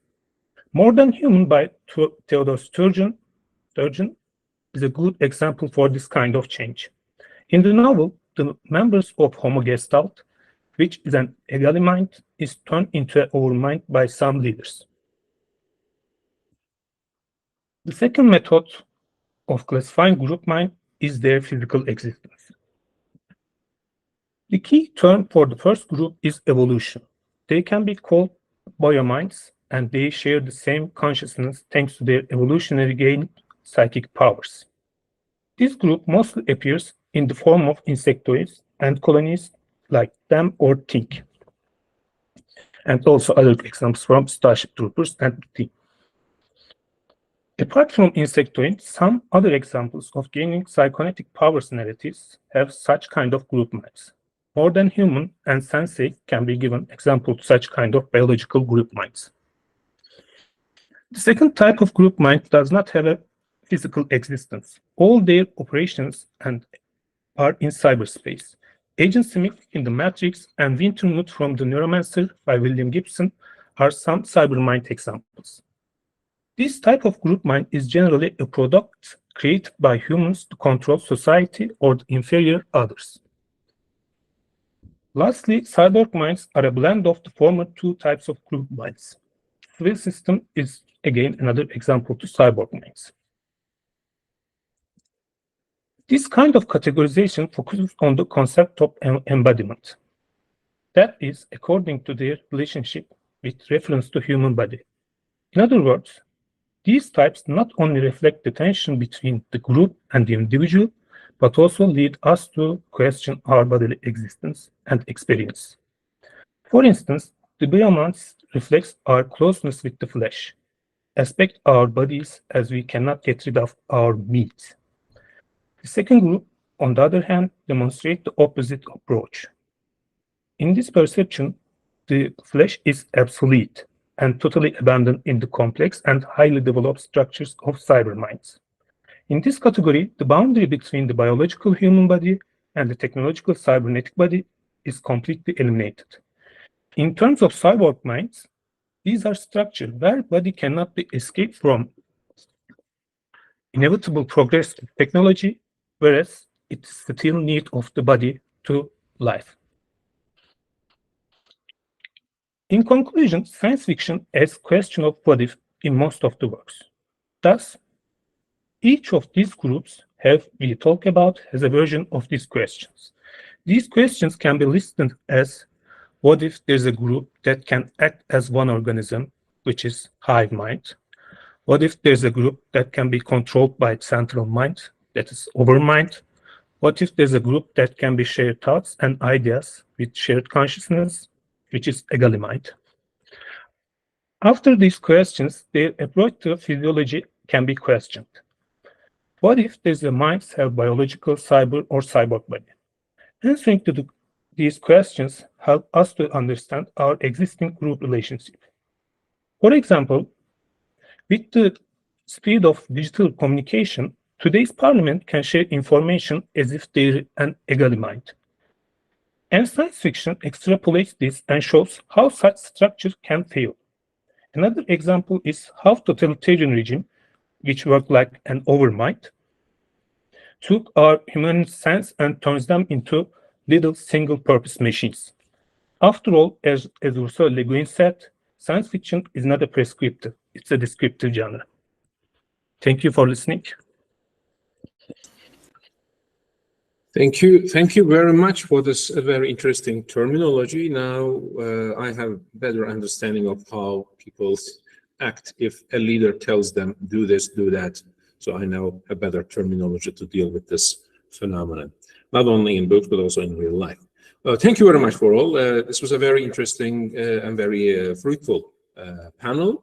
But and as I said from the very beginning, I can say that, and as my colleagues concurred during the break, that this is virtually indistinguishable from any graduate level panel or maybe more academic panel. So all the presentations were of high quality. So as I just congratulate you. But now there is another side to being an academic, the inquisition. So we all have to go through also serious questioning, and then we'll also have to answer questions and be as clear as possible about our arguments. Okay, now the floor is open for questions. So if anybody would ask a question to any of the panel presenters, we already have Ozan Bulut, and now I'm opening. Okay, Ozan Bulut, you can join us, Ozan. Hello, everyone. I'll have two questions, and due to the fact that I have a class in short notice, I wish to ask them consecutively. Is that okay? Okay, well, who are you asking them to? First question is for Meltem Demiraran, and the second is for Ece Atlıhan. Okay, shoot. Meltem, you explain us how you trace Kevin Barrett's notion of agential realism in the trilogy of Van der Meer. But how do you think this notion of agential realism works in our own lives? And the second one is, as you mentioned earlier, scientific elements are used to solve human problems. What problems do they solve in Erewhon? Can you give a specific example? Thank you. Okay, I think you just noted down the question, and I think we'll first listen to Meltem. Meltem, are you there? Yes, Hocam, I'm here. Okay, this is a long subject, but I will try to explain it as brief as I can. First of all, when we think about science, we tend to, societies tend to explain things in this human-centric way. Like science is something, like we create things and we do stuff and we rule the earth. This is the human-centric view that humanism created and modernism mostly created. But actually, what science does is to discover things. And in the last years, there are like many researches that shows that we are not alone. Creating tools, creating communication, or communicating with other species. There's this biologist called Merlin Sheldrake. He does research in the Amazons about the fungus, and he says that they have this network called the hyphea, which is underground, and they connect with each other. The fungi connect with each other And also they help the trees to connect with each other. They share like carbons and other stuff, and they also communicate. Even the invasive kind of trees and other kind of trees, they do that too with the help of the fungi, thanks to those hyphea. And also about this matter and about this objective, about the objects which entangle to our journeys in life. Bharat gives this example. She gives this experiment as an example. The experiment is called Stern and Gerlach experiment. There's this biologist again, which is who is called Otto Stern, and they make an experiment about the phenomena of space quantization, and they try so many things, but they cannot get to the point where they want it. And then one day they realize that the smoke affects it, and they could see that beam in the palette. And the reason this all happened, Barat says that first of all, Otto Stern is a Jew who migrated from Germany to America, which you can guess why. And also, the cigarette Otto Stern smoked was a cheap one, since he could afford only the cheap cigarette because that he was a Jew and he's from a low class in the society. The cigarette contained sulfur, and it was what actually activated the what caused that beam to be seen. So everything is again entangled. I mean, if it was today, I mean, we cannot smoke in the lab. So if it was today, Otto Stern couldn't smoke in the lab, and this was not to happen. If he was not a Jew, he was not gonna smoke that cigarette. So everything is kind of entangled. I hope this all answers your question. Okay. And the next one was. Yes, thank you. And the other question was to what, Ece? No. Yes, the other one for Ece. Ece, are you there? Could you repeat the question, please? Yes, Ozan, could you please repeat the question? Ozan, we cannot hear you. Maybe you haven't. To repeat the question? Yes. Okay. Scientists are used to solve. Oh. As you mentioned earlier, what is? Okay. Ece, could you hear it, or because Ozan, you disappeared? Sort of, but I think I understand what he means. Okay. So basically, all the concepts that I've been discussing, they are either exaggerated or used as a mockery material, let's say. So they're not the focus of the novel. But if you were to think of, for example, the distrust of machines, let's say, because of this distrust, the unnamed narrator decides to go away with his lover upon learning the Eravonian stance. And they flee the country and live in a different place. So maybe we can say that the scientific element in this novel provides the necessity for going away and starting a new life with a loved one. Okay, thank you very much. I think Maria Doğan is next to ask the question. Thank you. I have a question to Kadir, to the presentation about the stalker. My question is as follows. As I understand, the main theme that unites the film and the game, I'm not very familiar with the game, is human intrusion into this hostile territory, into the zone. In the film, there is one more creature, except for the main characters, that has the free entrance to the zone, and that is the black dog that follows them along the way. Is there something similar in the game?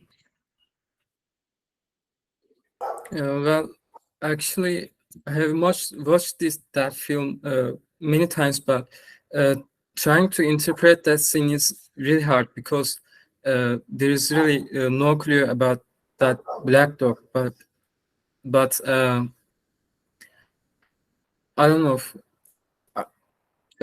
As I remember that scene, the stalker, the main character, was remembering it. So it was a past moment.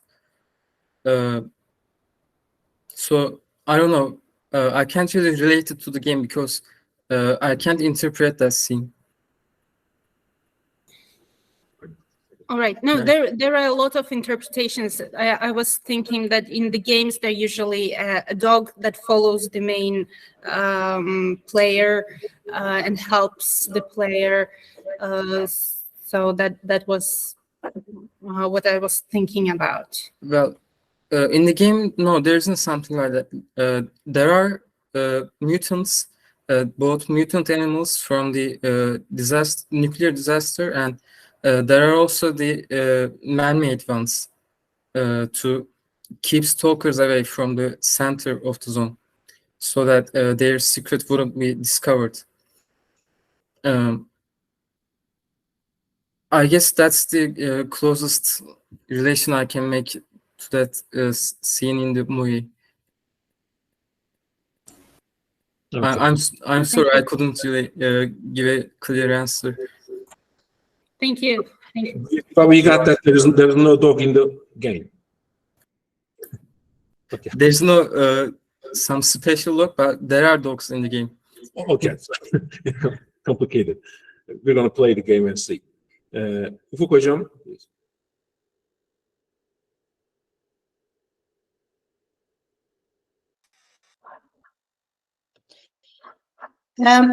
Some of our speakers, they explored humanoid robots today.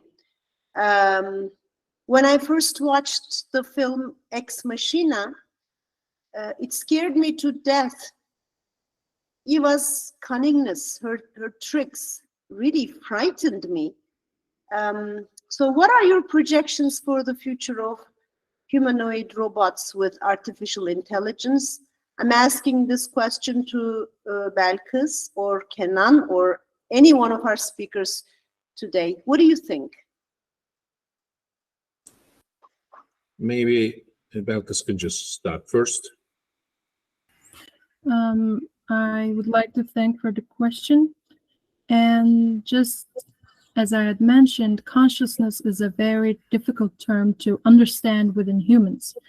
There was a scene in the movie that I did not elaborate on to cut it short, but after Caleb, the innocent man, after he witnesses how human Ava is becoming, he goes to the bathroom and there's a very graphic scene where he cuts himself open and he looks at himself and he tries to make sure that he's human. I mean, he was born human. There is no reason for him to doubt this. But consciousness is a very abstract term. And when you start thinking about this, it's like trying to think about walking. It confuses you. So the future of AI is very bleak, and it's not easy to say that, oh, they will destroy us, or, oh, they will just be humans, like Detroit Become Human says, or Terminator says. It's difficult because it's unpredictable. We've only seen consciousness within ourselves. We haven't seen consciousness within another being yet, although we explore it in science fiction works. So for the future of AI and what it says about humanity is very, it's terrifying. It is, it's like the fear of the unknown. And what we can do is just be aware, because they are highly unpredictable, in my opinion. Yes. Kenan, do you have anything to add? In addition to what Belkıs said, as Detroit Become Human argues that robots or androids should be just one of us instead of rulers or dominators on humanity. I think I'm on the same page with the game's idea. I think in the future, if it's possible for them to develop conscience, we should regard them as one of us, and do not put them into superior or inferior place. And the future of artificial intelligence is, I think it will be more and more included in our daily lives, and humanoid robots will be part of the society in the future. Even if they take our jobs or girlfriends? I mean, we have the same problem with minorities in the history. They said the same thing. Oh. Okay, that's an interesting connection. Thank you. Yes. Thank you. Erdem, maybe you can continue. Yes. I have a small question to Kenan. Does the game mention Asimov laws in the game?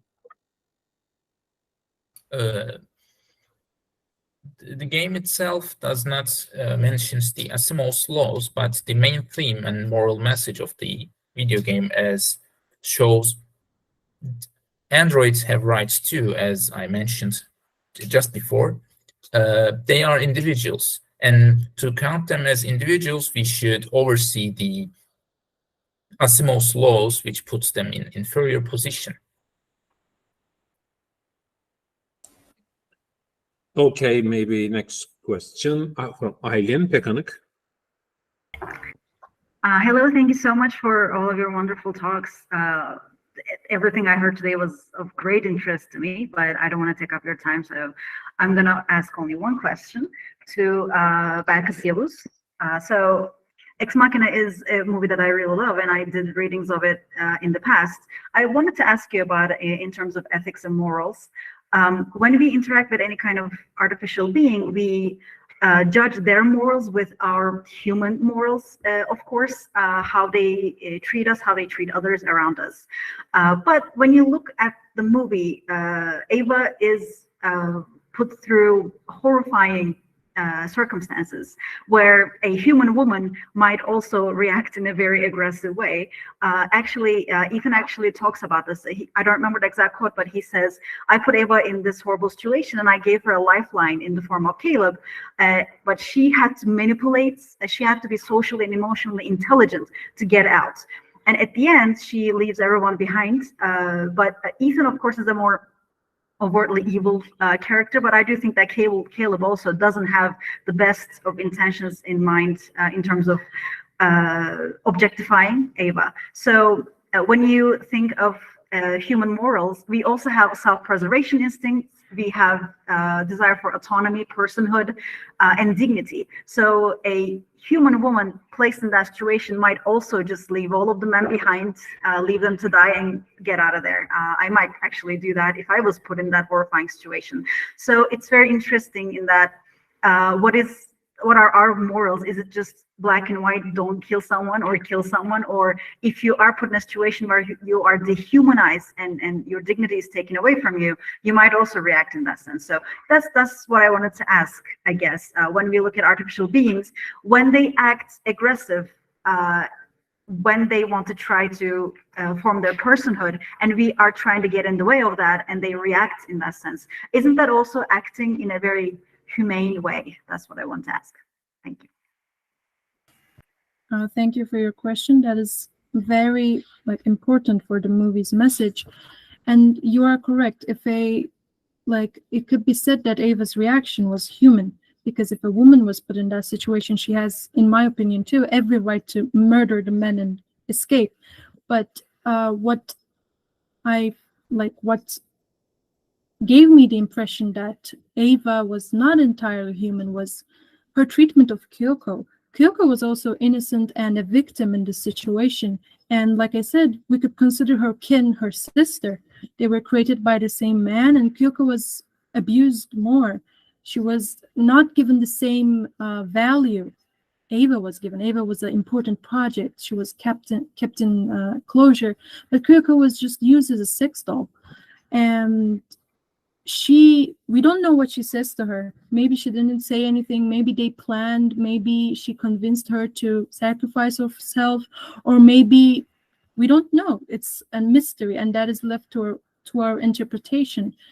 But she leaves Kyoko there. Kyoko is not dead. Kyoko could be fixed, and she could have taken Kyoko with her. I believe she had all the information in the world to fix Kyoko.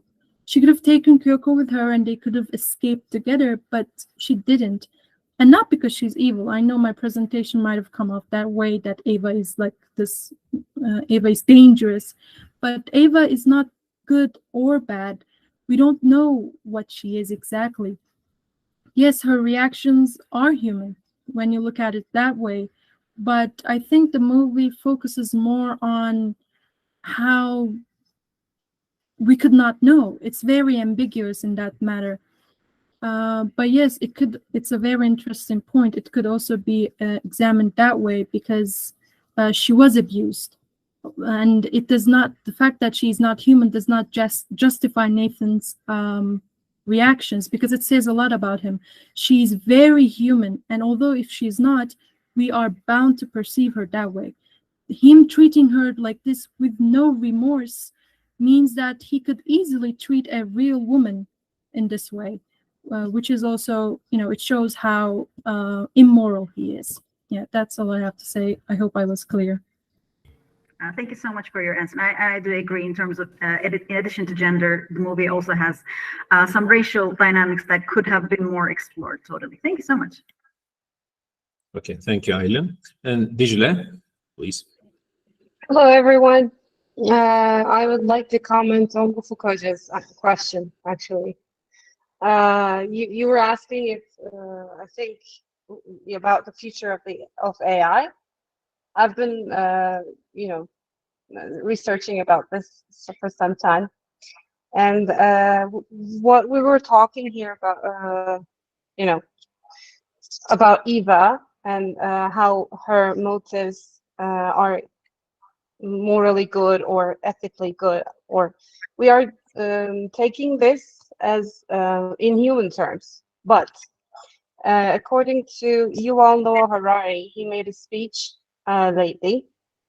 He's made a speech and he said that we gave AI the power of language through ChatGPT-4, and as humans we created like almost all our power motivations on language. Like we created money with language, we created laws with language, we created religion with language, and now we have given the language to the AI, and now we're expecting AI to act morally good or humanely, good or ethical.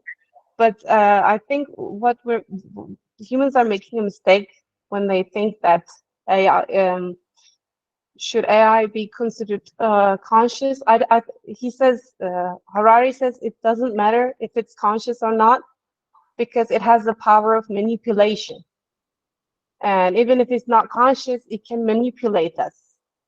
It has the power of manipulation of people. So that's how I see the future of the AI. I think even if it's not conscious, it doesn't need to be conscious to manipulate us.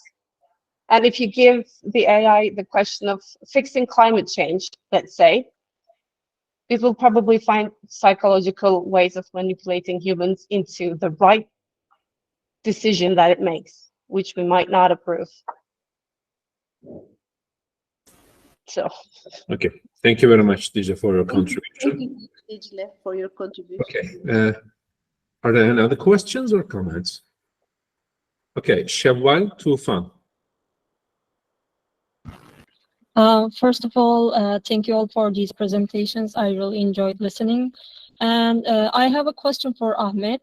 Ahmet, I don't know if you played Cyberpunk, but the hive mind concept reminded me of the network agents that are responsible for monitoring the flow of informations, and they seem to have a shared consciousness, and they somehow work together as a group to protect the integrity of the net. They work together to monitor data flows and cyber attacks and stuff. We also, in the game, we also have the Voodoo Boys as a gang and Cyber Psychosis as separate entities, as somehow collective beings. I want to ask you that, can we relate this concept of hive minds to this game in terms of these groups being a cohesive whole and they are being interconnected, or any other concept that you have mentioned? Thank you for your questions. Actually, when we talk about cyborgs and adding to cyborgs a cloud environment, we directly reach to point of a cyborg mind in terms of defining them from physiology. And after defining them physiology, in the example, we can say, I don't play Cyberpunk, but I know Netwatch a bit. In Netwatch, you can see separate cyborgs being together in a same consciousness to protect something for flow of internet in this game. But can we say every kind of cloud environmental experience is a kind of group mind experiment? Actually, when we talk about cyborgs, yes, but categorizing them in terms of their power relations because I didn't play the game, I don't know if they are hive minds or overminds, but as far as I search on the internet, they look like hive minds. What make them hive minds is there is no idea of I in these examples. In hive minds, all subjects consider themselves as we. There is no other in the group for themselves. That's what can I say about network. That's what can I say about Netwatch in the game. Thank you so much. Okay. Any other questions? Okay, also we are near the end of our planned time. So I would like to thank you, my students, and the dear panelists now for their very interesting presentations. And we have already received very good feedback and congratulations from other people. So repeating what I said at the beginning, so I would like to welcome you into the world of academia as new candidates, and I hope this will be a very good start for your future studies. So I wish you success, and I'm leaving the floor to Ufuk Hoca for one last time to conclude today panel and just say goodbye to you, after which we'll just go back to our miserable daily lives. So congratulations, everybody. I thank Cem Hoca a lot for organizing this undergraduate panel at the end of the semester. And I'm really thinking that, just like Cem Hoca said, this is going to be a very good start for you all, future academics. And we're hoping to see you in our MA, PhD entrance examination very soon. We are going to hold it in July. So congratulations once again, and have a great day. Okay. Thank you very much. We can all leave, I think, at this moment. Goodbye. Hope to see you again.